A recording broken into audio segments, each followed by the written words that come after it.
Maillot blanc. Très important en effet car il y a la composition des équipes. Enfin, c'est vrai que tout de même le basketball est un peu ma spécialité.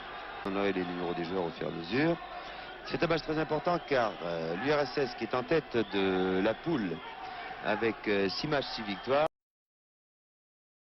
Yougoslavie est deuxième avec 6 matchs et 11 points, c'est-à-dire une défaite contre Porto Rico et 5 victoires. Eh bien pour les Yougoslaves, il leur faut 14 qui marquent.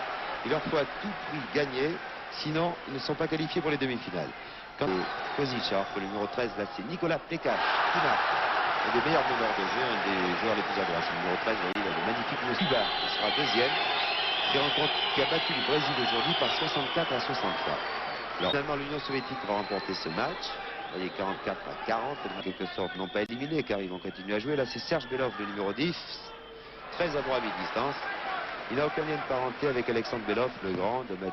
Et l'Union soviétique peut-être inquiétera, parce que je pense que l'Union soviétique battra Cuba en demi-finale, pour inquiéter les États-Unis. L'intouchable numéro 9 de l'équipe de Yougoslavie, c'est Kapicic, Lagan.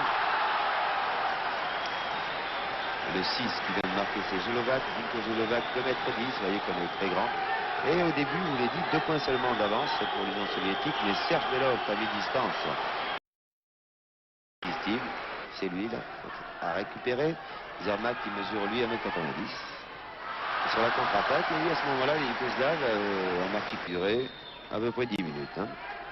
Enfin, je pense que pour un résumé fumé, Serge Belov à nouveau qui marque à mi-distance, le numéro 10. Je pense que c'est tout de même intéressant prendre cette séquence. Là, c'est le numéro 7. Ah, un beau compte d'Alexandre Belov. Vous avez vu le numéro 14. Serge Belov qui contribue, que prenne de vitesse, un pas réussi par Korkal, le numéro 11. Les Yougoslaves, car tout de même, la Yougoslavie était d'Ali, là, qui va se qualifier avec l'URSS.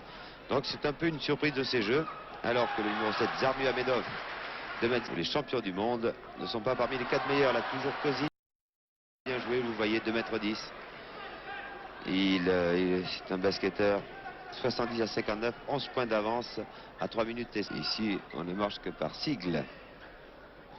Vous voyez Alexandre Belov, le numéro 14, comme il a bien récupéré cette balle, il a perdu bien sûr, enfin c'est lui qui avait sauté le plus haut. 14 à 67, l'Union soviétique termine donc en tête, l'Union soviétique qui rencontrera en demi-finale Cuba, alors que les Yougoslaves essaieront de se classer 5e, puisqu'ils ne sont pas qualifiés pour les demi-finales. D'ailleurs, vous voyez le classement dans cette poule, première URSS.